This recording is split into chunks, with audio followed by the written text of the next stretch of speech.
ಆಕಾಶವಾಣಿ ಚೈತ್ರವನ ಲಕ್ಷ್ಮೀಶನ ಜೈಮಿನಿ ಭಾರತದ ಸಮಗ್ರ ವಾಚನ ವ್ಯಾಖ್ಯಾನ ಕಾರ್ಯಕ್ರಮ. ಪ್ರಸ್ತುತಿ ಡಾಕ್ಟರ್ ಎಎಸ್ ಶಂಕರನಾರಾಯಣ. ಲಕ್ಷ್ಮೀಶನ ಜೈಮಿನಿ ಭಾರತದಲ್ಲಿ ಈಗ 2 ಹಾಗೂ 3ನೇ ಸಂಧಿಯ ಕೆಲ ಪದ್ಯಗಳ ವಾಚನ ಹಾಗೂ ವ್ಯಾಖ್ಯಾನ. ವಾಚನ ಮಾಡುತ್ತಾರೆ ಶ್ರೀ HR ಕೇಶವಮೂರ್ತಿ ಹಾಗೂ ವ್ಯಾಖ್ಯಾನ ಮಾಡುವವರು ಶ್ರೀ ಮಾರ್ಕಂಡೇಯ ಅವಧಾನಿ. ಶಿವ ಶಿವ ಶಿವ ಶಿವ ಅಂತ ಹೇಳಿ ಭೀಮ ಶುರು ಮಾಡಿದ್ದಾನೆ. ಶಿವ ಶಿವ ದೂಷಣಕ್ಕೆ ಬೆದರಿ ಮಾಡಿದಿರಿ ಕೈತವ ಜಾರ ವಿದ್ಯೆಗಳ ಹೆಣ್ಣಾಗಿ ಬಾಣಸದ ಪವನದಿರುವುದಿಲ್ಲ ಹೇ ಬರಿಸದ ಸುರೆಯ ಸುವೇಂಟಿದವರು ಆರೋ ಬಳಿಕ ಅವನಿಪತಿಗಳ ಕೂಡೆ ಗೋವಲರ್ಗೆ ಆವ ಮೇಲವ ಅವನಿಪತಿಗಳ ಕೂಡೆ ಗೋವಲರ್ಗಾವ ಮೇಲವ ಇನ್ನು ನುಡಿಯಲಂಜುವೆವು ಎಮ್ಮ ನಿಜ ಭಾಷಿತವನುಳಿಯವು ಅಶ್ವಮಂ ತಹೆವು ಕ್ರತುವಂ ನಡೆಸಿ ಮೇನುಳುಹಿ ನೀವೆಂದನು. ಪಾಪ ಯಾರು ಏನಾರು ಅಂತಾರೆ, ದೂಷಣೆ ಮಾಡ್ತಾರೆ, ಮಾಡಬಾರ್ದು ಜನ ಅಂತಾರೆ ಅಂತ. ಪಾಪ ದೂಷಣಕ್ಕೆ ನೀವು ಬೆದರಿ ನೀವೇನೂ ಮಾಡಲೇ ಇಲ್ಲ. ಕಳ್ತನ ಮಾಡಿರಿ, ಮನೆಗೆ ಹಾಲು ಬೆಣ್ಣೆನೆಲ್ಲ ಕದ್ದಿರಿ, ದೂಷಣಕ್ಕೆ ನೀವು ಅಂಜಲಿಲ್ಲ. ಜಾರ ವಿದ್ಯೆಗಳು ಅದನ್ನು ಚೋರ ಅಂತಂದರು, ನಿಮ್ಮನ್ನು ಜಾರ ಅಂತಂದರು. ಪಾಪ ದೂಷಣಕ್ಕೆ ಬೆದರುವಂಥ ಜನ ನೀವು. ಹೆಣ್ಣಾಗಿ ಬಾಣಸವರ ಪವನ ಅರಿದುವುದಿಲ್ಲ, ನೀವು ಹೆಣ್ಣು ಆಗಿದ್ರಿ. ಒಂದು ಸಾರಿ ಕೃಷ್ಣ ಮೋಹಿನಿ ವೇಷವನ್ನು ಧಾರಣೆ ಮಾಡ್ತಾನೆ, ಅದನ್ನು ಎತ್ತಿ ಹೇಳ್ತಾ ಇದ್ದಾನೆ. ಹೆಣ್ಣಾಗಿದ್ದೀರಿ, ಬಾಣಸದ ವಿದ್ಯೆ ನಿಮಗೆ ಗೊತ್ತಿಲ್ಲ. ಗಂಡಾಗಿ ನಾನು ಆಗಿದ್ದು ನಿಜ, ನಾನು ಅಡುಗೆ ವಿದ್ಯೆಯನ್ನು ಮಾಡಿದ್ದು ಉಂಟು. ಹೆಣ್ಣಾಗಿಯೂ ಕೂಡ ನಿಮಗೆ ಬಾಣಸದ ವಿದ್ಯೆ ನಿಮಗೆ ಗೊತ್ತಿಲ್ಲ. ಜೊತೆಗೆ ನನ್ನನ್ನು ಆ ರಾಕ್ಷಸಿಯನ್ನು ಸೇರಿದಿರಿ, ದುಶ್ಯಾಸನ ರಕ್ತ ಹೀರಿದಿರಿ ಅಂತ ಇದ್ದೀರಿ. ದುಶ್ಯಾಸನ ನನಗೆ ಶತ್ರುವನ ರಕ್ತವನ್ನು ಪ್ರತಿಜ್ಞೆ ಮಾಡಿದ್ದೆ, ಹೀರಿದ್ದು ಉಂಟು. ನೀವು ಮೊಲೆ ಕೊಡೋಕೆ ಬಂದಿದ್ದಾಳೆ, ತಾಯಿ ಸ್ವರೂಪ ಹಾಲನ್ನು ಕೊಡ್ತಾ ಇದ್ದಾಳೆ, ಅವಳ ಜೀವವನ್ನು ಹಿಂಡಿಬಿಟ್ರಲ್ಲ. ಆ ಪೂತನಿ ನಿಮಗೆ ತಾಯಿಯಾಗಿ ಬಂದವಳು, ಹೆಣ್ಣು ಬೇರೆ. ಹೆಣ್ಣಿನ ಜೀವ ಹಿಂಡಿದಿರಿ, ಗಂಡಿನ ಕರ್ತವ್ಯ ಅಲ್ಲ. ವೀರರು ಸ್ತ್ರೀ ಹತ್ಯೆಯನ್ನು ಮಾಡಬಾರ್ದು, ಸ್ತ್ರೀ ಹತ್ಯೆ ಮಾಡದೆ ತಾಯಿಯಾಗಿ ಬಂದಿದ್ಲು, ಹಾಲು ಕೊಡೋಕೆ ಬಂದಿದ್ಲು. ಅಂತಹ ಪೂತನಿಯ ಜೀವವನ್ನು ಹಿಂಡಿದಿರಿ. ನಾನು ದುಶ್ಯಾಸನ ಜೀವವನ್ನು ಹಿಂಡಿದ್ದು ತಪ್ಪು. ನನ್ನ ಪತ್ನಿಯ ಮೇಲೆ ಅವನು ಅಕಾರ್ಯವನ್ನು ಮಾಡಿದ್ದು, ಅವಳ ಸೀರೆಯನ್ನು ಎಳೆದಿದ್ದು ಸರಿ. ನಾನು ಅವನಿಗೆ ಶಿಕ್ಷೆಯನ್ನು ಕೊಟ್ಟಿದ್ದು ತಪ್ಪು. ನೀವು ಹಾಲನ್ನೂ ಕುಡಿದಿರಿ, ರಕ್ತನೂ ಕುಡಿದಿರಿ, ಪ್ರಾಣನೂ ಕುಡಿದಿರಿ. ಆ ಪೂತನಿಯ ಪ್ರಾಣವನ್ನು ಹೀರಿದವರು ನೀವು. ಪಾಪ ಪಾಪ ಪಾಪ ಅಂತ ಹೇಳಿ, ಕೃಷ್ಣ ನೀನು ಏನೇ ಹೇಳು, ನಾನು ಕುದುರೆಯನ್ನು ನಾನು ತರ್ತೇನೆ, ಆ ಕಾರ್ಯವನ್ನು ನೀವು ನಡೆಸಿ ಮೇಣ್ ಉಳುಹಿ. ಆ ಒರಟಾಗಿ ಭೀಮ ಹೇಳಿದರೂ ಕೂಡ ಅದರಲ್ಲಿ ಆ ಯಜ್ಞದ ಕಾರ್ಯವನ್ನು ನೀವು ನಡೆಸಿಕೊಡಿ, ನೀವು ಉಳಿಸಿಕೊಡಿ ಅಂತ ಒಳಗಡೆ ಅದರ ಅರ್ಥವೂ ಇದೆ. ನೀವು ನಡೆಸಿ ಮೇಣ್ ಉಳುಹಿ, ನಡೆಸೋದಾದ್ರೆ ನಡೆಸಿ, ಉಳಿಸೋದಾದ್ರೆ ಉಳಿಸಿ. ಅದು ನಿಮ್ಮದು, ಅಶ್ವ ಕೊಡೋದು ನಂದು, ನಾನು ಮಾಡ್ತೀನಿ. ನಕ್ಕನ ಸುರಾರಿ ಭೀಮನ ಮಾತಿಗೆ ನಕ್ಕನ ಸುರಾರಿ ಎಲವೋ ಕಲಹಕ್ಕೆ ಬೇಸರೆಯಲ ತುರಗಮಂ ತಂದು ಕೊಡುವ ಅಕ್ಕರುಳ್ಳೊಡೆ ನಡೆ ವೃಥಾ ಗಲಹಬೇಡ ನಾವೀಗ ಸಾರಿದೆವು ಮುಂದೆ ಕರ್ಕಶಬಹುದು ವೀರರುಂತಿಲೆಯ ಮೇಲೆ ಕೈ ಕಲರಿದಿ ಮಖವನೈದೆ ನಡೆಸುವುದು ಅನ್ವಯಕ್ಕೆ ತೊಡರಪ್ಪುದು ಮಖವನೈದೆ ನಡೆಸುವುದು ಅನ್ವಯಕ್ಕೆ ತೊಡರಪ್ಪುದು ವಿಚಾರದ ಕೈಕೊಂಬುದೆನೆ ಭೂಪನಿಂದನು. ಭೀಮನ ಮಾತಿಗೆ ಕೃಷ್ಣ ನಕ್ಕನಂತೆ, ಅಂದರೆ ಸಂತೋಷವಾಯಿತು ಅನ್ನೋದು ಧ್ವನಿಯಲ್ಲಿ ಕೃಷ್ಣನಿಗೆ ಸಂತೋಷವಾಯಿತು. ಬರೇ ವಾಸುದೇವ, ಕೃಷ್ಣ, ಮುರಾರಿ, ಭಕ್ತವತ್ಸಲ ಅಂತ ಹೊಳ್ತಾನೇ ಇದ್ದರೆ ಯಾರು ಒಬ್ಬರು ಬೈಲಿ ಅಂತ ಹೇಳಿ ನಿಂದಾಸ್ತುತಿ ಅಂತ ಹೆಸರು ಇದಕ್ಕೆ ಹೆಸರು. ಅದು ಕೃಷ್ಣ ಮಾಡಿದ ಕೆಲಸವನ್ನೇ ಸ್ವಲ್ಪ ತಿರುಗಿಸಿ ಹೇಳೋದು, ಅದಕ್ಕೆ ನಿಂದಾಸ್ತುತಿ ಅಂತ ಹೆಸರು. ಅಂತಹದ್ದು ಕೆಲವು ಸಂದರ್ಭದಲ್ಲಿ ಇಷ್ಟವಾಗುತ್ತೆ. ಭೀಮನ ನಿಂದಾಸ್ತುತಿಯನ್ನು ಕೇಳಿ ನಕ್ಕನು ಕೃಷ್ಣ. ನಕ್ಕಿಬಿಟ್ಟು ಅವನೇ ಅನುಗ್ರಹ ಮಾಡ್ತಾ ಇದ್ದಾನೆ. ಆದರೆ ಬಾಯಲ್ಲಿ ಎಲ್ಲವೋ ಯಾವಾಗಲೂ ನಿನಗೆ ಯುದ್ಧ ಅಂದರೆ ಇಷ್ಟ, ಅವರಿವರ ಹತ್ರ ಯುದ್ಧ ಮಾಡಿದೆ, ನನ್ನ ಹತ್ರ ಯುದ್ಧ ಮಾಡ್ತಾ ಇದೀಯಾ, ಅವರ ಹತ್ರ ಗದೆಯಿಂದ ಯುದ್ಧ ಮಾಡಿದೆ, ನನ್ನ ಹತ್ರ ಬಾಯಿಯಿಂದ ನಾಲಿಗೆಯಿಂದ ಯುದ್ಧ ಮಾಡ್ತಾ ಇದೀಯಾ. ಇಲ್ಲಿ ಹೆಚ್ಚಿಗೆ ಬೊಗಳಬೇಡ, ನಾವು ಈಗ ಸಾರಿದೆವು, ನಾವು ಹೇಳ್ತಾ ಇದ್ದೀನಿ ನಡೆ, ಮುಂದೆ ನಡೆ, ಇಷ್ಟವಾದರೆ ಹೋಗು, ಆಗಿದ್ದನ್ನು ಅನುಭವಿಸ್ತೀಯ, ಹೋಗು, ಸಾರಿದೆವು ಹೋಗು. ಕೃಷ್ಣನು ಕೂಡ ಹೊರಟಾಗಿ ಅಪ್ಪಣೆ ಕೊಡ್ತಾ ಇದ್ದಾನೆ. ಕೃಷ್ಣ ನೀನು ಹೋಗು, ನಾವೀಗ ಸಾರಿದೆವು, ನಾವು ಹೇಳಿ ಆಗೋಯ್ತು, ಹೋಗು, ಕುದುರೆ ತರಕ್ಕೆ ಹೋಗು, ನಾವು ಹೇಳಿ ಆಯಿತು. ಧರ್ಮಮೂರ್ತಿ ಬಹಳ ಕಷ್ಟವಾಗತ್ತಪ್ಪ, ಏನಾಗುತ್ತೆ ಅಂತ ಗೊತ್ತಿಲ್ಲ. ಯುದ್ಧದಲ್ಲಿ ಯೌವನಾಶ್ವ ಮಹಾವೀರ 10 ಅಕ್ಷೋಹಿಣಿ ಸೈನ್ಯ ಇದೆ, ವೀರರುಂಟು ಇಳೆಯಲ್ಲಿ. ಬರೀ ಯೌವನಾಶ್ವ ಅಲ್ಲ, ನಾಳೆ ಕುದುರೆ ಬಂದ ಮೇಲೆ ಅದನ್ನು ಬಿಟ್ಟ ಮೇಲೆ ಅನೇಕ ಜನ ವೀರರು ಅದನ್ನು ಕಟ್ಟಬಹುದು. ಇಳೆಯಲ್ಲಿ ಭಾರೀ ವೀರರೇ ಇದ್ದಾರೆ ಲೋಕದಲ್ಲಿ, ನಡೆಸೋದು ಕಷ್ಟ. ಯೋಚನೆ ಮಾಡಿ ನಾವು ನಿಲ್ಲಬೇಕು, ಅನೇಕ ತೊಂದರೆಗಳು ಬರಬಹುದು, ಯೋಚನೆ ಮಾಡಿ ಮಾಡಬೇಕು ಅಂಥೇಳಿ ಈ ವಿಚಾರದಲ್ಲಿ ನಿನಗೆ ಹೇಳಿದ್ದೇ ವಿನಃ ನೀನು ಮಾಡ್ತೀನಿ ಅನ್ನೋದಾದರೆ ಕೈಕೊಂಬುದು ಮಾಡು, ನಡಿಲಿ, ಇದನ್ನು ಮಾಡು ಅಂಥೇಳಿ ಧರ್ಮರಾಜನಿಗೆ ಮೃದುವಾಗಿ ಹೇಳೋಣ. ಅದಕ್ಕೆ ಧರ್ಮರಾಜ ಹೇಳ್ತಾ ಇದ್ದಾನೆ, ದೇವಾ ನಿಮ್ಮಡಿಯ ಕಾರುಣ್ಯಮೊಂದುಳ್ಳೊಡೆ ಸದಾ ವಿಜಯರಾವು ಅದಾರಿದ್ದೇನ ಮಾಲ್ಪರು ಅರಿದಾವುದೊಲಿದೆನ್ನನುದ್ಧರಿಸಬೇಕೆಂದು ಒಲಿದೆನ್ನನುದ್ಧರಿಸಬೇಕೆಂದು ನೃಪನಚ್ಯುತನ ಪದಕೆರಗಲು ಭೋವರನ ಮಕುಟಮಂ ಪಿಡಿದೆತ್ತಿ ರಾಜವಂಶಾವಳಿಯೊಳುಂಟೆ ನಿನ್ನಂದದರಸು ರಾಜವಂಶಾವಳಿಯೊಳುಂಟೆ ನಿನ್ನಂದದರಸು ಇನ್ನು ನಿನಗೀ ವಾಜಿಮೇಧಮೇ ಅಚ್ಚರಿಯೇ ಕೈಕೊಳ್ಳ ಆವಿದ್ದು ನಡೆಸುವೆವು ಎಂದನು.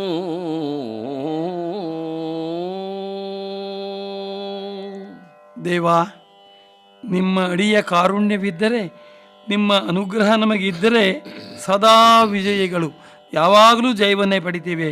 ನಿಮ್ಮ ಅನುಗ್ರಹ ಒಂದಿದ್ದರೆ ಸಾಕು.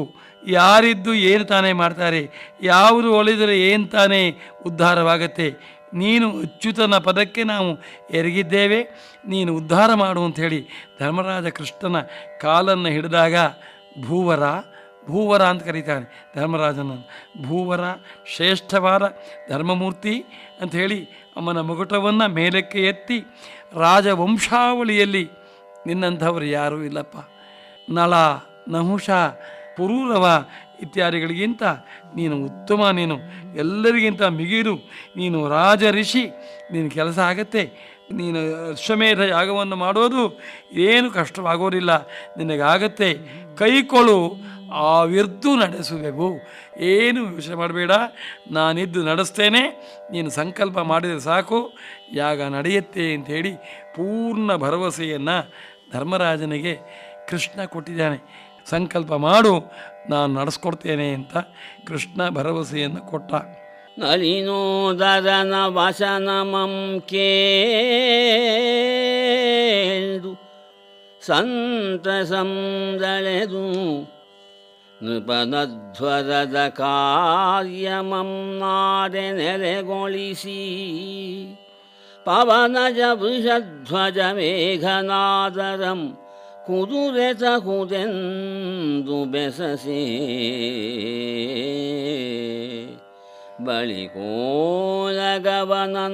ಬೀಳ್ಕೊಟ್ಟು ಹರಿಸಹಿತ ನಿಲಯದೊಳ್ ಷಡ್ರಸಾದಿಗಳನಾರೋಗಿಸಿ ವಿಮಲಹಂಸತೂಲದೊಳ್ ಪವಡಿಸಿದನು ಅನ್ನಗಂ ತೋರಿತು ಇನಸೂತನೇಳ್ಗೆ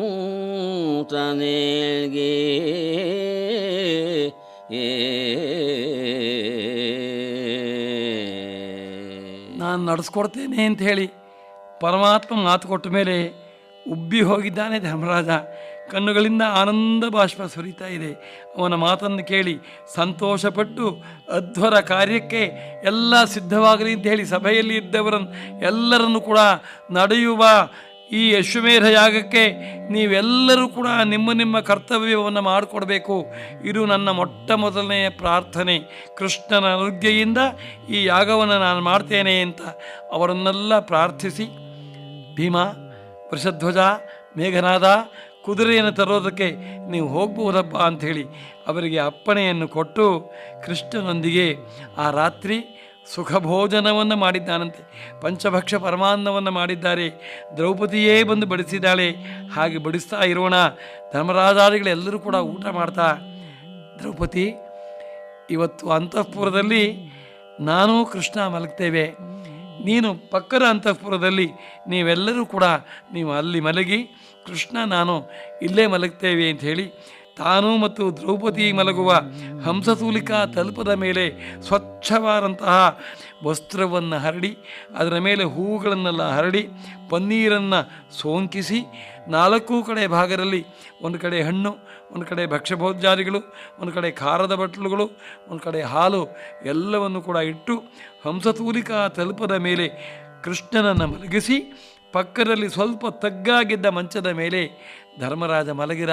ಇಬ್ಬರೂ ಕೂಡ ಆ ರಾತ್ರಿ ಬಹಳ ಆನಂದದಿಂದ ಆ ರಾತ್ರಿ ಅನೇಕ ವಿಷಯವನ್ನು ಮಾತಾಡ್ತಾ ಕಳೆದಿದ್ದಾರೆ. ಮೂಡದೆಸೆಯುಳ್ ಕೆಂಪು ದೊರೆಯೇ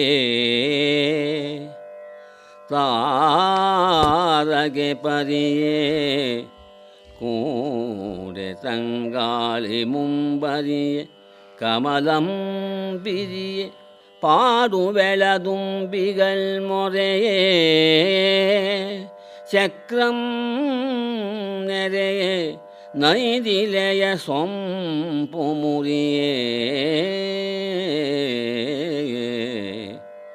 ಬೀಡುಗೊಂಡಿದ್ದ ಕತ್ತಲೆಯ ಪಾಳಯಂ ಎತ್ತಲೋಡಿದುದೋ ನೋಡಿದ ಬೆವೆಂದು ಪೂರ್ವಾಚಲದ ಕೋಡುಗಲ್ಲಂ ಪತ್ತುವಂತೆ ಮೆರೆದಂ ಪ್ರಭೆಯೊಳಾನುತ್ಯನಾದಿತ್ಯನೋ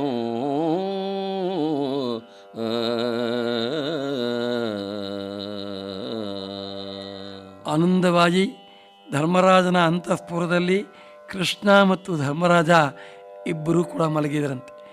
ಹಿಂದಿನ ರಾಜಸೂಯಾಗದಲ್ಲಿ ಕೃಷ್ಣ ಬಂದಾಗೆಲ್ಲ ಅರ್ಜುನನ ಜೊತೆಯಲ್ಲಿ ಮಲಗ್ತಾ ಇದ್ದ. ಅರ್ಜುನನ ಅಂತಃಪುರದಲ್ಲಿ, ಯಾಕೆಂದರೆ ತಂಗಿ ಸುಭದ್ರೆ, ತಂಗಿ ಇವತ್ತು ಬೇರೆ ಕಡೆ ನೀವು ಮಲ್ಕೋ, ನಾನು ಅರ್ಜುನ ಒಟ್ಟಿಗೆ ಇರ್ತೀವಿ ಅಂಥೇಳಿ ತಂಗಿಯ ಅಂತಃಪುರದಲ್ಲಿ ಕೃಷ್ಣ ಮಲಗ್ತಾ ಇದ್ದ. ಇವತ್ತು ವಿಶೇಷ, ಧರ್ಮರಾಜನ ಅಂತಃಪುರದಲ್ಲಿ ಕೃಷ್ಣ ಮಲಗಿದ್ದಾನೆ. ಸೂರ್ಯೋದಯವರೆಗೂ ಕೂಡ ತುಂಬ ಹೊತ್ತು ಮಾತಾಡಿ ನಿದ್ರೆ ಮಾಡಿದ್ದಾರೆ. ಇಬ್ಬರಿಗೂ ಆನಂದವಾಗಿ ನಿದ್ರೆ ಬಂದಿದೆ. ಮೂಡಣ ದೆಸೆಯಲ್ಲಿ ಕೆಂಪು ಮೂಡಿದೆಯಂತೆ. ಅಲ್ಲಿ ಸಾಕ್ಷಾತ್ ಸೂರ್ಯ ಭಗವಂತ ಬಂದಿದ್ದಾನೆ. ಕತ್ತಲೆ ಎಲ್ಲಿ ಓಡೋಯ್ತೋ ಅಂತ ಹುಡುಕ್ತಾ ಸೂರ್ಯ ಒಂದು ಕೋಡುಗಲ್ಲನ್ನು ಏರಿ ಅದರ ಮೇಲೆ ಕೂತ್ಕೊಂಡ್ಬಿಟ್ನೋ ಅನ್ನೋ ಹಾಗೆ ಎತ್ತರ ಭಾಗದಲ್ಲಿ ಸೂರ್ಯೋದಯವಾಗಿದೆ. ತಾವರೆ ನಗನಗುತ್ತಾ ಇರಿಯಂತೆ, ಕನ್ನೈದಿಲೆ ಮುಚ್ಕೊಳ್ತಾ ಇರೆ, ತಾವರೆ ನಗುತ್ತಾ ಇರೆ. ಒಳ್ಳೆಯ ಸುಪ್ರಭಾತವಾಯಿತು.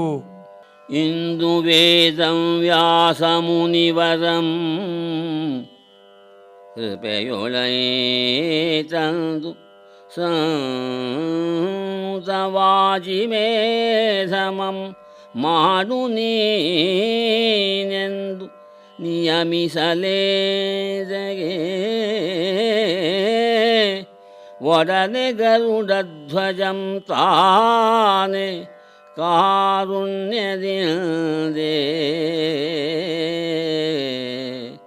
ಗರುಡಧ್ವಜಂ ತಾನೆ ಕಾರುಣ್ಯದಿಂದೆ ಬಂದು ಮೈದೋದಲೇಕೆ ಇದು ತನ್ನ ಭಾಗ್ಯವಧು ಒಂದು ಗೂಡುವ ಕಾಲಮೆಂದು ಹರುಷದೊಳ್ ಅರಸನಂದು ನಿದ್ರಾಲನೆಯಂಬಿಟ್ಟನು ಉಪ್ಪವಡಿಸಿದನು ಓಲಗಂಗೊಟ್ಟನು.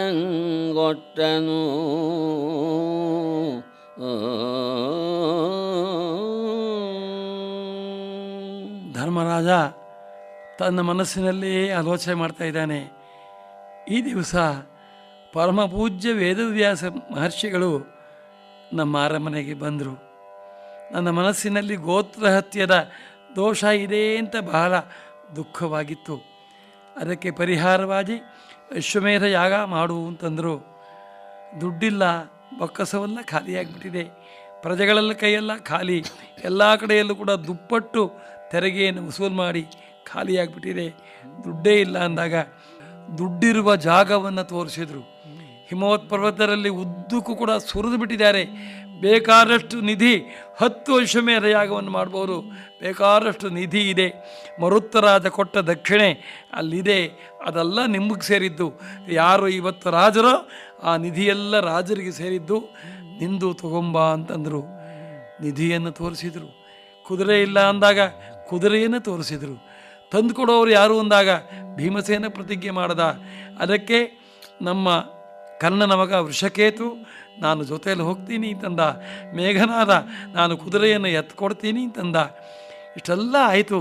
ಕೃಷ್ಣನಿಗೆ ಒಂದು ಮಾತನ್ನು ತಿಳಿಸದೇನೆ ಇದನ್ನು ಮಾಡಬಹುದೇ ಅಂತ ನಾನು ಯೋಚನೆ ಮಾಡೋದರಲ್ಲಿ ಕೃಷ್ಣನೇನೆ ಯಾವ ಬಳ್ಳಿಯನ್ನು ಹುಡ್ಕೊಂಡು ಹೋಗ್ತೇವೋ ಆ ಔಷಧಿಯ ಬಳ್ಳಿ ನಮ್ಮ ಕಾಲಿಗೆ ಸಿಕ್ಕಾಗೇನೆ ಕೃಷ್ಣನೇನೆ ನಮ್ಮನ್ನು ಹುಡುಕಿಕೊಂಡು ಬಂದು ಸ್ವಲ್ಪ ಯಜ್ಞ ಬಹಳ ಕಷ್ಟದ್ದು, ರಾಜರನ್ನೆಲ್ಲ ಗೆಲ್ಲಬೇಕು ಅಂತ ಸ್ವಲ್ಪ ಯಜ್ಞದಲ್ಲಿರುವಂತಹ ತೊಡಕುಗಳನ್ನು ಹೇಳಿ ನಮ್ಮನ್ನು ಗಟ್ಟಿ ಮಾಡಿ ನಮ್ಮನ್ನು ಯಜ್ಞಕ್ಕೆ ತೊಡಗಿಸಿದ.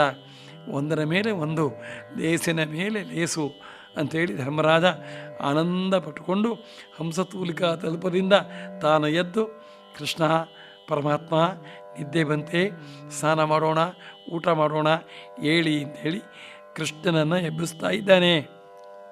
ಆವೇಳೆಯೊಳ್ ಪವನಜಂ ಬಂದು ಭೂಪನಡಿದಾವರೆಯೊಳೆರಗಿ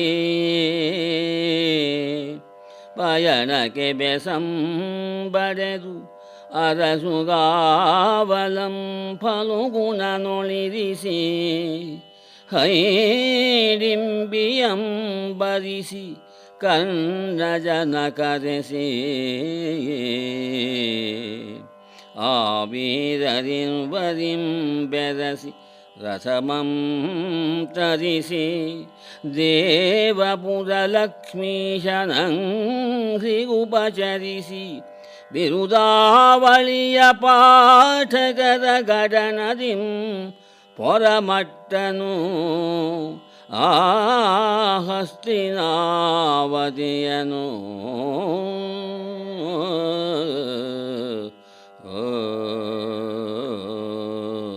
ಕೇಶವಮೂರ್ತಿಗಳು ಉದಯ ರಾಗರಲ್ಲಿ ಈ ಮಂಗಳ ಪದ್ಯವನ್ನು ಹೇಳಿದ್ದಾರೆ. ಕೃಷ್ಣಾರಿಗಳು ಎದ್ದು ಕೂತ್ಕೊಂಡಿದ್ದಾರೆ. ಮುಖಮಾರ್ಜನಾದಿಗಳನ್ನು ಮಾಡಿಕೊಂಡು ಸ್ನಾನವನ್ನು ಮಾಡಿದ್ದಾನೆ ಧರ್ಮರಾಜ. ಸಂಧ್ಯಾವಂದನೆಗೆ ಕೂತಿದ್ದಾನೆ. ಭೀಮ ಬಂದು ನಮಸ್ಕಾರ ಮಾಡ್ತಾನಂತೆ. ಅಣ್ಣ ಹೋಗಿ ಬರ್ತೀನಿ. ಭೀಮ ಇಷ್ಟು ಬೇಗ ಎದ್ಬಿಟ್ಯಾ? ಸ್ನಾನಾದಿಗಳೆಲ್ಲ ಆಯ್ತೆ, ಸ್ವಲ್ಪ ಆಹಾರ ಮಾಡ್ಕೊಂಡ್ಯಾ? ವೃಷಕೇತು ಎಲ್ಲಿ? ಮೇಘನಾದ ಎಲ್ಲಿ ಅಂತ ಕೇಳ್ತಾ ಇದ್ದಾನೆ. ಅಣ್ಣ, ಮುಹೂರ್ತ ಇಟ್ಕೊಟ್ರು ಪುರೋಹಿತರು, ಉಷಃಕಾಲದಲ್ಲಿ ಎದ್ದು ಹೊರಡಿ ಅಂತ ಹೇಳಿ ಒಳ್ಳೆಯ ಮುಹೂರ್ತವನ್ನು ಇಟ್ಕೊಟ್ರು. ಅದರಂತೆ ಬಂದಿದ್ದೀನಿ ಅಣ್ಣ ಅಂತ ಹೇಳಿ ಅವರೆಲ್ಲ ಬಂದು ನಮಸ್ಕಾರ ಮಾಡೋಣ. ಧರ್ಮರಾಜ ಅವರಿಗೆ ಅನುಜ್ಞೆಯನ್ನು ಕೊಟ್ಟಿದ್ದಾನೆ. ರಾಜಧಾನಿಯ ರಕ್ಷಣೆಗೆ ಅರ್ಜುನನನ್ನು ಇಟ್ಟ ಘಟೋದ್ಗಜನ ಮಗ ಮೇಘನಾದ ಬಂದ, ವೃಷಕೇತುವು ಜೊತೆಗೆ ಬಂದ. ರಥವನ್ನು ತರಿಸಿದರು.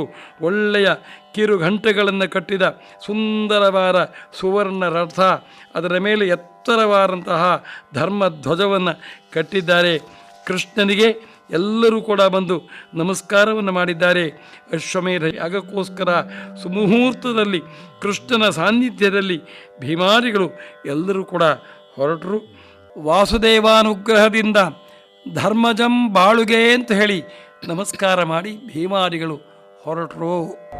ಪ್ರಿಯ ಕೇಳಿದ್ರೆ, ಲಕ್ಷ್ಮೀಶನ ಜೈಮಿನಿ ಭಾರತದ 2ನೆಯ ಸಂಧಿಯ ಪದ್ಯಗಳ ವಾಚನ ವ್ಯಾಖ್ಯಾನವನ್ನು ಕೇಳಿದ್ರಿ. ಇನ್ನು ಮುಂದೆ 3ನೆಯ ಸಂಧಿಯ ವಾಚನ ವ್ಯಾಖ್ಯಾನ ಕೇಳೋಣ. ವಾಚನ ಮಾಡುತ್ತಿದ್ದಾರೆ ಶ್ರೀ HR ಕೇಶವಮೂರ್ತಿ.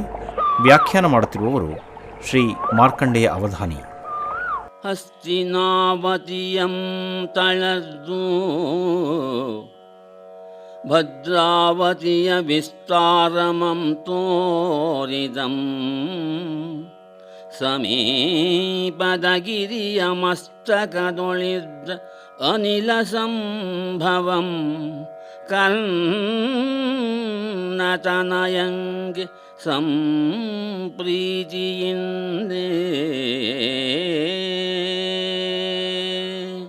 ಹಸ್ತಿನಾವತಿಯನ್ನು ಬಿಟ್ಟು ಭದ್ರಾವತಿಯನ್ನು ಭೀಮಸೇನ ಅದರ ಗಿರಿಯ ಸಮೀಪದ ಗಿರಿಯ ಮೇಲೆ ನಿಂತುಕೊಂಡು ಆ ಭದ್ರಾವತಿ ಎನ್ನುವ ನಗರವನ್ನು ಭೀಮಸೇನ ವೃಷಕೇತುವಿಗೆ ಮೇಘನಾಥನಿಗೆ ತೋರಿಸ್ತಾ ಇದ್ದಾನೆ. ಆ ನಗರವನ್ನು ಬಹು ರಮ್ಯವಾದಂತಹ ನಗರ, ಅನೇಕ ಸುಂದರ ಗೃಹಗಳಿಂದ, ಉದ್ಯಾನವನಗಳಿಂದ, ಸುಂದರ ಸ್ತ್ರೀಯರಿಂದ, ಸುಂದರ ಪುರುಷರಿಂದ ತುಂಬಿಕೊಂಡಿದೆ ಆ ನಗರ. ಅದನ್ನು ಭೀಮಸೇನ ತೋರಿಸ್ತಾ ಇದ್ದಾನೆ. ಭೂವಧೂರಮಣ ಕೇಳೈ ಮುಂದೆ ನಡೆವ ಸುಕಥಾ ವಿಸ್ತರವನು ಇನ್ನು ಪಯಣಗತಿಯಿಂದೆ ಭದ್ರಾವತಿ ದೇಶಮಂ ಪೊಕ್ಕರು ಅನಿಲಜ ವೃಷಧ್ವಜ ಘಟೋತ್ಕಚತನುಜರು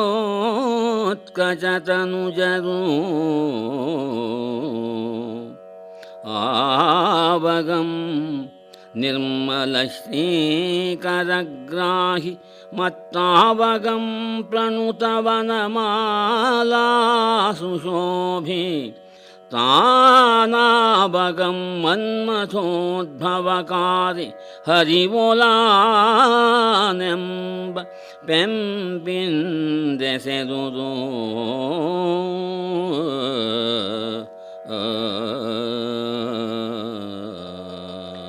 ಮುಂದಿನ ಕಥೆಯನ್ನು ಜನಮೇಜಯನಿಗೆ ಜೈಮಿನಿ ಋಷಿಗಳು ಹೇಳ್ತಾ ಇದ್ದಾರೆ. ಭದ್ರಾವತಿ ಉಪಕಂಠ ದೇಶಕ್ಕೆ ಬಂದಿದ್ದಾರೆ ಭೀಮಸೇನ, ವೃಷಧ್ವಜ, ಘಟೋದ್ಗಜನ ಮಗನಾದ ಮೇಘನಾದ ಅವರೆಲ್ಲರೂ ಕೂಡ ಬಂದು ಆ ಭದ್ರಾವತಿ ನಗರವನ್ನು ನೋಡ್ತಾ ಇದ್ದಾರೆ. ಯಾವಾಗಲೂ ಕೂಡ ನಿರ್ಮಲವಾದಂತಹ ಶ್ರೀಕರಗ್ರಾಹಿಯಾಗಿದೆ, ಯಾವಾಗಲೂ ಕೂಡ ವನಮಾಲೆಯಿಂದ ವಿಭೂಷಿತವಾಗಿದೆ, ಯಾವಾಗಲೂ ಕೂಡ ಮನ್ಮಥೋದ್ಭವಕಾರಿಯಾಗಿದೆ ಹರಿಯ ಒಲು. ಅದೆಲ್ಲವೂ ಕೂಡ ಅಲ್ಲಿ ನೋಡಿದಾಗ ಯಾರಾದರೂ ಕೂಡ ದಂಪತಿಗಳು ಹೋಗ್ಬಿಟ್ರೆ ಅಥವಾ ಹೊಸದಾಗಿ ಮದುವೆ ಆದವರು ಒಬ್ಬರೇ ಹೋಗ್ಬಿಟ್ರೆ, ಅಯ್ಯೋ ನನ್ನ ಹೆಂಡತಿ ಕರ್ಕೊಂಬರಲಿಲ್ವಲ್ಲ, ನನ್ನ ಗಂಡನ ಕರ್ಕೊಂಬರಲಿಲ್ವಲ್ಲ ಅಂತ ಅನಿಸುತ್ತೆ. ಅಷ್ಟು ಮನೋಹರವಾದಂತಹ ದೇಶ. ಅಲ್ಲಿ ದಂಪತಿಗಳು ವಿವಿಧವಾದ ವಿನೋದವನ್ನು ಅನುಭವಿಸುವಂತಹ ದೇಶ. ಅದನ್ನು ಭೀಮಸೇನ ತೋರಿಸ್ತಾ ಇದ್ದಾನೆ. ಎಲ್ಲಿಯುಂ ಪರಿವ ಪೆದ್ದೊರೆಯಿಂದೆ ಕೆರೆಯಿಂದೆ ಎಲ್ಲಿಯುಂ ಕುಸುಮದಾಗರದಿಂದೆ ಸರದಿಂದೆ ಎಲ್ಲಿಯುಂ ರತ್ನಮಯದಿಲೆಯಿಂದೆ ಬೆಳೆಯಿಂದೆ ಮಣಿಕೃತಕ ಶೈಲದಿಂದೆ ಎಲ್ಲಿಯುಂ ಸುಳಿವ ಗೋವ್ರಜದಿಂದೆ ಗಜದಿಂದೆ ಎಲ್ಲಿಯುಂ ಕತ್ತುರಿಯ ಮೃಗದಿಂದೆ ಖಗದಿಂದೆ ಎಲ್ಲಿಯುಂ ವಿರಚಿತ ಭವನದಿಂದೆ ಜನದಿಂದೆ ಆನಾದ ಸಿರಿ ಮೆರೆದುದು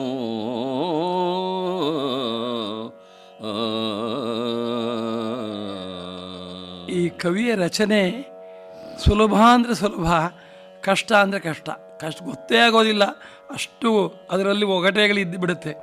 ಬಹಳ ಸುಲಭ, ಎಲ್ಲಿ ನೋಡಿದರೂ ಕೂಡ ತೊರೆಯಿಂದ ಕೆರೆಯಿಂದ ಕೂಡ್ಕೊಂಡಿದೆಯಂತೆ, ಆಗರದಿಂದ ಸರದಿಂದ ಕೂಡ್ಕೊಂಡಿದೆಯಂತೆ, ಇಳೆಯಿಂದ ಬೆಳೆಯಿಂದ ಕೂಡ್ಕೊಂಡಿದೆ, ಗೋವ್ರಜದಿಂದ ಗಜದಿಂದ ಕೂಡ್ಕೊಂಡಿದೆ, ಆನೆಗಳು ಮತ್ತು ಪಶುಗಳು, ಮೃಗದಿಂದ ಖಗರಿಂದ ಕೂಡಿದೆ, ನೆಲದ ಮೇಲೆ ಓಡಾಡುವ ಮೃಗ, ಅಂತರಿಕ್ಷದಲ್ಲಿ ಓಡಾಡುವ ಖಗ ಇದರಿಂದ ಕೂಡಿದೆ, ವಿರಚಿತವಾದ ಭವನದಿಂದ ಜನದಿಂದ ಆ ಸಿರಿಯ ಸೊಬಗು, ಆ ಊರು ಬಹಳ ಲಕ್ಷಣವಾಗಿತ್ತು, ಆನೆಗಳು ಇತ್ತು, ಎಲ್ಲ ಪ್ರಾಣಿಗಳು ಇತ್ತು ಅಂತ ಹೇಳಿ ಕವಿ ಹೇಳ್ತಾ ಇದ್ದಾನೆ. ಅಂಚೆವಿಂಡಾಡದ ಕೊಳಂ ಕೊಳಗಳುಳು ಸಲೆ ಪಳಂಚಿ ಸುಳಿಯದ ಗಾಳಿಗಳ ಬಳಿ ಬಿಡಿದು ಸಂಚರಿಸದೆಳೆದುಂಬಿ ತುಂಬಿಗಳ ಬಿಡಯ ಕಿಂಪೆನಿಸದ ಅಚ್ಚಲರ್ಗಳ ಗೊಂಚಲೆರಗಿಸದ ಲತೆಗಳಡರದ ತೊಲ್ಕಿನಿಂ ಚಿಗುರದಿಂ ಮಾವುಗಳ ಚಂದಳಿಂ ಮಿಂಚದ ಬನಗಳಿಂ ಬಳಸದೂರುಗಳಿಲ್ಲದೆಡೆಯಿಲ್ಲ ಇಳೆಯೊಳು. ಒಂದು ಊರಿನ ಒಂದು ಪರ್ವತದ ಮೇಲೆ ಹತ್ತಿಬಿಟ್ಟಿದ್ದಾರೆ, ಸುತ್ತ ನೋಡ್ತಾ ಇದ್ದಾರೆ, ಆ ಕಡೆ ಒಂದೂರು ಆ ಕಡೆ ಒಂದೂರು, ಎಲ್ಲ ಕಡೆಯಲ್ಲೂ ಒಂದೊಂದು ಊರಿನಲ್ಲೂ ಕೂಡ ಹಂಸಗಳ ಸಾಲೆ ಇದೆಯಂತೆ, ಕೊಳಗಳಿದೆಯಂತೆ. ಹಂಸಗಳಿಲ್ಲದ ಕೊಳಗಳಿಲ್ಲ. ಆ ಕೊಳಗಳಲ್ಲಿ ಸುಳಿವ ತಂಗಾಳಿ ಇದೆ. ಆ ಗಾಳಿಯನ್ನು ಹಿಡಿದು ದುಂಬಿಗಳು ಬರ್ತಾ ಇದೆ. ದುಂಬಿಗಳಿಗೆ ಎಲ್ಲ ಕಡೆಯಲ್ಲೂ ಕೂಡ ಅಲರುಗಳು, ಹೂವುಗಳು ಸಿಗ್ತಾ ಇದೆ, ಬೇಕಾದಷ್ಟು ಹೂವುಗಳು ಸಿಗ್ತಾ ಇದೆ. ಆ ಹೂವುಗಳು ಬಳ್ಳಿಯಲ್ಲಿ ಗೊಂಚಲಾಗಿದೆ. ಆ ಗೊಂಚಲು ಮಾವಿನ ಮರದ ಮೇಲೆ ಹಬ್ಬಿಕೊಂಡಿದೆಯಂತೆ. ಮಾವಿನ ಮರ ಕೆಂಪಾಗಿ ಚಿಗುರಿದೆಯಂತೆ. ಇಂತಹ ಕೆಂಪಿನಿಂದ ಚಿಗಿರಿ ಮಿಂಚುವ ಬನಗಳಿಂದ ಕೂಡಿದ ಅನೇಕ ನಗರಗಳು, ಭದ್ರಾವತಿ ಎನ್ನುವಂತಹ ಒಂದು ರಾಜ್ಯ. ಆ ಭದ್ರಾವತಿಯನ್ನು ಕವಿ ವರ್ಣನೆ ಮಾಡ್ತಾ ಇದ್ದಾನೆ. ಬೆಳೆಯದ ಪೊಲಂಗಳಂ ಬೆಳ್ದಾವರೆಗಳಲರ್ದಳೆಯದ ಕೊಳಂಗಳಂ ಮಣಿಶಿಲಾರೋಚಿಯಿಂ ಮೊಳೆಯದ ಅಚಲಂಗಳಂ ತರುಣಾರುಣ ಪ್ರಭಾಲಕ್ಷ್ಮಿಯಂ ನಗುವಂತಿರೇ ತಳಯದ ಬನಂಗಳಂ ಕಿವಿಯೊಳಿಡಿದಾಸರಂ ಕಳೆಯದ ಸೊನಂಗಳಂ ಮನಕನ ಭರತ ಸುಖಂ ಮೊಳೆಯದ ಜನಂಗಳಂ ಮುಳಿದರಸಲಾಂ ಕಾಣೆನು ಆ ಮಹಿ ಮಂಡಲದೊಳು.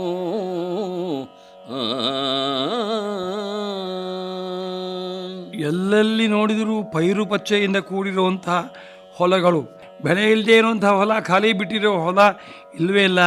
ಎಲ್ಲೆಲ್ಲಿ ನೋಡಿದರೂ ಕೂಡ ಹಸಿರಾಜಿ ಹೊಲಗಳು ಕಾಣ್ತಾ ಇದೆ. ಇನ್ನು ಕೆಲವು ಹಣ್ಣಾಜಿ ಅದರಲ್ಲಿರುವಂತಹ ಫಲಗಳು, ಗೋಧಿ, ಭತ್ತ, ಬೇರೆ ಬೇರೆ ಧಾನ್ಯಗಳ ತೆನೆಗಳು ಬಂದು ಒಂದೊಂದು ಬಣ್ಣವಾಗಿ ಕಾಣ್ತಾ ಇದೆ. ತಾವರೆಗಳಿಂದ ತುಂಬಿದಂತಹ ಕೊಳಗಳಲ್ಲಿದೆ. ಮಣಿಶಿಲೆಯಿಂದ ಸೇರಿರುವ ಅನೇಕ ರತ್ನಗಳನ್ನು ಒಳಗೊಂಡಿರುವಂತಹ ಪರ್ವತಗಳು, ಅಚಲಗಳು ಕಾಣ್ತಾ ಇದೆ. ಆ ಊರೇನೇ ಲಕ್ಷ್ಮಿಯ ಪ್ರಭೆಯೋ ಅನ್ನುವ ಹಾಗೆ ರಂಜಿತವಾಗಿ ಇದೆ. ಇದುವರೆಗೆ ಚೈತ್ರವನ ಕೇಳಿದ್ರಿ. ಲಕ್ಷ್ಮೀಶನ ಜೈಮಿನಿ ಭಾರತದಲ್ಲಿ 2 ಹಾಗೂ 3ನೆಯ ಸಂಧಿಯ ಕೆಲ ಪದ್ಯಗಳ ವಾಚನ ಹಾಗೂ ವ್ಯಾಖ್ಯಾನವನ್ನು ಕೇಳಿದಿರಿ. ವಾಚನ ಮಾಡಿದವರು ಶ್ರೀ HR ಕೇಶವಮೂರ್ತಿ, ವ್ಯಾಖ್ಯಾನ ಮಾಡಿದವರು ಶ್ರೀ ಮಾರ್ಕಂಡೆಯ ಅವಧಾನಿ. ಕಾರ್ಯಕ್ರಮದ ಪ್ರಸ್ತುತಿ ಡಾಕ್ಟರ್ ಎಎಸ್ ಶಂಕರನಾರಾಯಣ. ನಿರ್ಮಾಣ ನೆರವು ಸಂಜೀವ ಆರ್ ನಾಮಣ್ಣವರ್. ಇದು ಇಂದಿನ ಚೈತ್ರವನ. ಈ ಕಾರ್ಯಕ್ರಮ ಆಕಾಶವಾಣಿ ಭದ್ರಾವತಿ ಕೇಂದ್ರದ ಕೊಡುಗೆ.